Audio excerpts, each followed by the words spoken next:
Halo, apa kabar rekan profesional? Pada hari ini kita membahas mengenai apa dampak kebijakan politik luar negeri di bawah pemerintahan administrasi Presiden Donald Trump pada Indonesia. Memang untuk melihat hal ini dibutuhkan waktu karena kita juga belum bisa melihat apa yang akan terjadi. Tetapi dari berbagai macam kebijakan kita bisa melihat bahwa Presiden Donald Trump memang sangat protektif terhadap ekonomi Amerika. Yang jelas sangat untuk di bidang ekonomi ini mempersulit Indonesia jika Indonesia menjadikan Amerika sebagai pasar utama dalam perdagangan.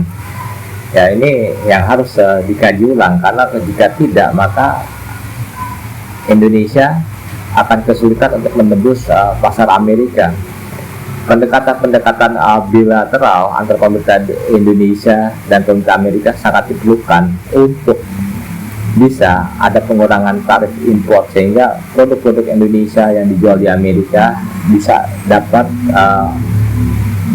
kena tarif tetapi yang lebih murah, sehingga penjualan produk-produk bisa lebih murah dibandingkan produk-produk negara lain. Jadi disinilah pentingnya sebuah diplomasi ekonomi yang harus segera dilakukan. Tidak mudah memang, tetapi pendekatan itu harus dilakukan.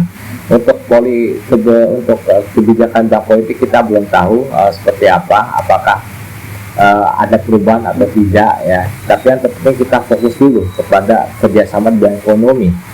Dan Indonesia juga harus melihat negara-negara lain non Amerika yang menjadi pasar market, pasar atau market yang sangat besar ya, seperti Timur Tengah ataupun negara-negara BRICS yang mempunyai jumlah penduduk dan juga pendapatan ekonomi yang sudah mengarah kepada negara maju seperti Rusia, China, Afrika Selatan. Itu adalah negara-negara dengan potensi ekonomi yang luar biasa. Jadi ya memang ini harus terus kita amati, kita harus evaluasi apakah perdagangan Indonesia dan Amerika itu menguntungkan juga bagi Indonesia. Jika tidak, ya Indonesia harus mencari pasar baru. Saya Septendato dari Global Strategis Development. Terima kasih banyak.